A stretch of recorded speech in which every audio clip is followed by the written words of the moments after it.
Seterusnya kita pergi kepada subtopik yang kedua ataupun perincian yang kedua pada bab 3, iaitu kegiatan persuratan.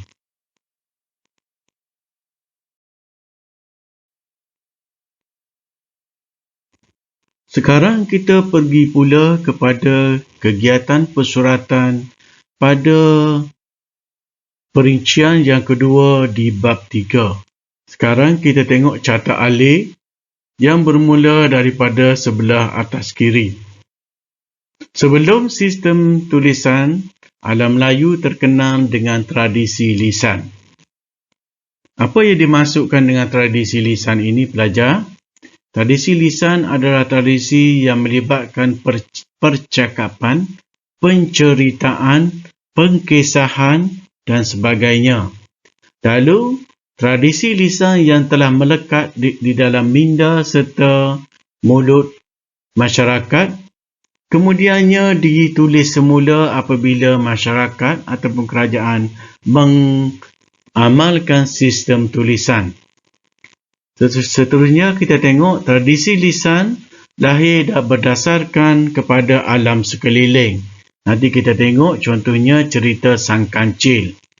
Cerita Sang Kancil tidak ada dalam tradisi lain dan merupakan satu cerita yang sememangnya berasal daripada cerita rakyat oleh masyarakat alam Melayu. Ketiga, tema utama tradisi lisan bertemakan asal-usul.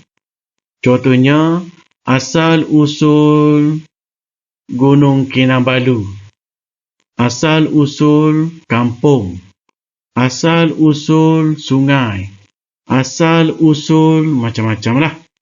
Okey, itu dipanggil asal-usul. Kemudian, cerita-cerita binatang. Contohnya, cerita Sang Kancil dengan harimau, Sang Kancil dengan buaya dan berbagai-bagai lagi. Cerita-cerita berbentuk nasihat agar masyarakat membuka minda dan menjadi pengajaran. Cerita bercorak seloka, contohnya Lebay Malang, Pak Pandey. Cerita-cerita bercorak teladan dan juga adat. Seterusnya kita tengok yang bawah kiri. Apabila lahir sistem tulisan, persuratan berkembang dalam masyarakat alam Melayu. Jadi persuratan itu maksudnya penghasilan karya-karya, contohnya membukukan hasil-hasil penulisan. Persuratan bukti keintelektualan masyarakat alam Melayu. Bukti kegiatan persuratan awal kerajaan alam Melayu ditemukan dalam bentuk batu bersurat. Kerana belum ada lagi kertas, lalu masyarakat zaman dahulu menulis secara pahatan pada batu. Contoh pengelipur lara, ini dipanggil pengelipur lara, salah satu daripada tradisi lisan yang menceritakan peristiwa-peristiwa masa lalu dan didengar oleh anak-anak, dan anak-anak ini akan mengingat cerita yang diceritakan oleh pengelipur lara. Dalam masyarakat Melayu Kelantan, ini dipanggil Tok Selampit, dan biasanya Tok Selampit ini akan mengalunkan lagu, dan biasanya Tok Selampit ini cacat penglihatan ataupun tidak mengalami masalah penglihatan. Ini adalah sama seperti pengelipur lara ataupun Tok Selampit. Ini satu watak yang ataupun wujud di utara tanah Melayu, terutama sekali di Kedah dan Perlis, yang juga berfungsi seperti pengelipur lara, bercerita tentang kisah-kisah yang menjadi teladan legenda, nasihat, seloka dan sebagainya. Watak ini dipanggil awang batil. Sambil bercerita, dia memukul batil yang mengalungkan irama. Seterusnya kita tengok batu bersurat.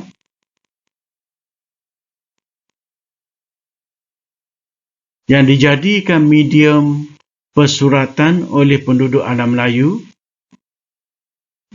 Prasasti Telaga Batu juga merupakan batu bersurat.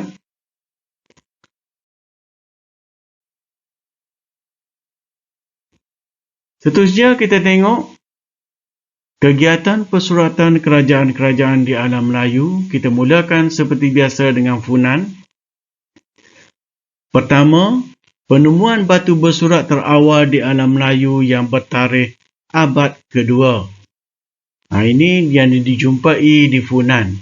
Manakala di Sriwijaya, penemuan beberapa batu bersurat seperti Karam Berahi dan Palas Pasemah yang bertarikh abad ke-7. Batu bersurat ini memerihalkan pengukuhan kerajaan, terutamanya tentang kepentingan taat setia kepada raja. Manakala di Champa, kita tengok penemuan batu bersurat tertua di Kautara bertarikh 192 Masihi ataupun pada abad yang kedua. Di Champa ditemukan sebanyak 206 buah batu bersurat. Bermakna masyarakat menulis pada batu bersurat secara pahatan dan ianya merupakan kegiatan yang dititik beratkan oleh masyarakat dan juga kerajaan serta pemerintah sebagai bukti penyimpanan cerita-cerita masa lalu. Ketiga, penemuan manuskrip bukti persuratan Champa sejak abad yang ke-13. Contohnya karya sastra yang masyhur iaitu Akayat Indrapatra dan juga Akayat Dewa Mano. Ataupun dari segi bahasa Melayu yang betulnya kita boleh panggil yang pertama Hikayat Indraputra dan yang kedua Hikayat Dewa Mano. Prasasti pada batu bersurat Palas Pasemah. Ini batu bersurat yang dijumpai juga.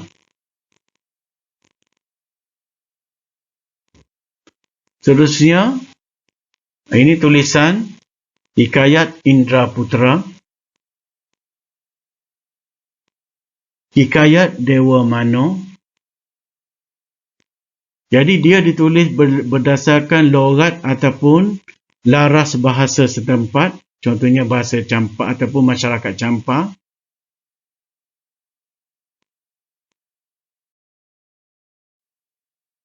Seterusnya kita tengok kegiatan persuratan iaitu Kerajaan Angkor. Penemuan batu bersurat di Sdok Kotom di barat laut Kemboja. Batu bersurat ini mengisahkan tentang pemerintahan Jayavarman kedua. Inskripsi yang terpahat pada dinding-dinding candi pula menggambarkan aspek keagamaan dan pemerintahan. Ini batu bersurat Sdok Kotom. Manakala Majapahit pula kita tengok penemuan batu bersurat Trowulan yang bertarikh pada abad yang ke-14 iaitu 1358 Masihi. Ia ditulis dalam bahasa Jawa kuno bertulisan Kawi. Penemuannya dalam bentuk manuskrip. Manuskrip ini bermaksud dalam bentuk buku. Contoh karya sejarah yang masyhur dalam kerajaan Majapahit ialah Negara Kertagama yang dikarang oleh Prapanca pada abad yang ke-14.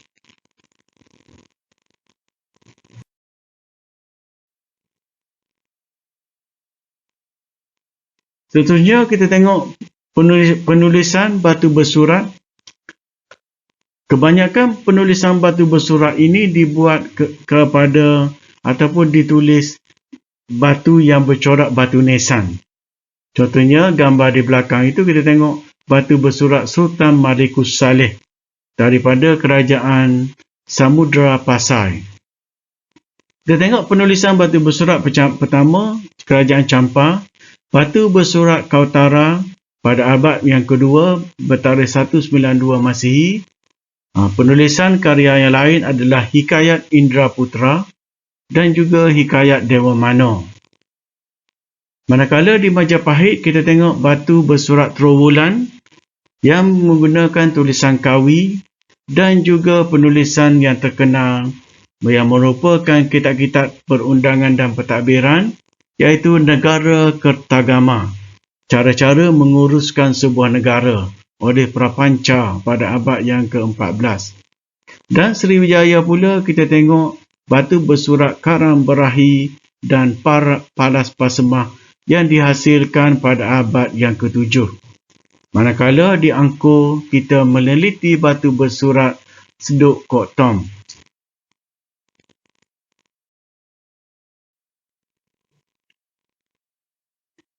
Seterusnya kita tengok pengaruh persuratan di alam Melayu yang boleh dibahagikan kepada pengaruh sastra India dan juga pengaruh sastra Islam. Kita tengok epik dan sastra India. Pengaruh sastra India bercorak epik ini contohnya mempengaruhi persuratan alam Melayu seperti karya-karya penceritaan Ramayana, Kitab Mahabharata, Purana dan Kitab Jataka. Karya-karya ini disadur ke dalam bahasa Melayu tempatan oleh masyarakat alam Melayu dan contohnya kisah-kisah Ramayana dan Mahabharata diceritakan semula dalam bentuk penceritaan wayang kulit.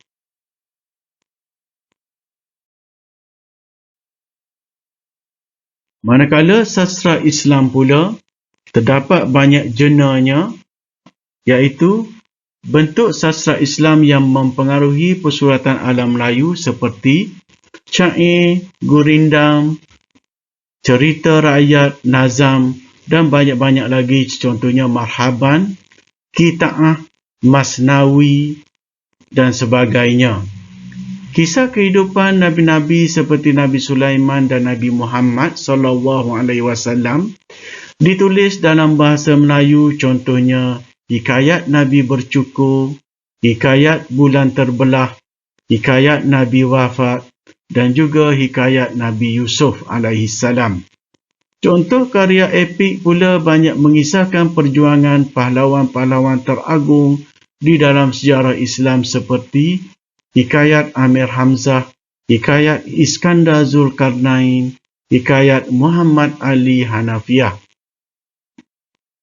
Tokoh-tokoh Islam seperti Nabi dan pahlawan Islam telah menjadi elemen terpenting yang mempengaruhi persuratan Melayu dan kebanyakannya ditulis di dalam tulisan Jawi.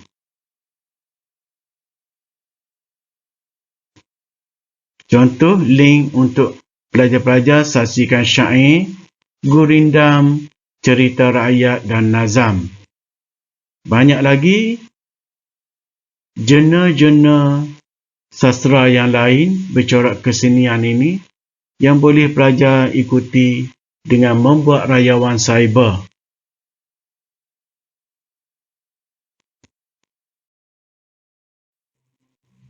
Sekarang kita tengok sepintas lalu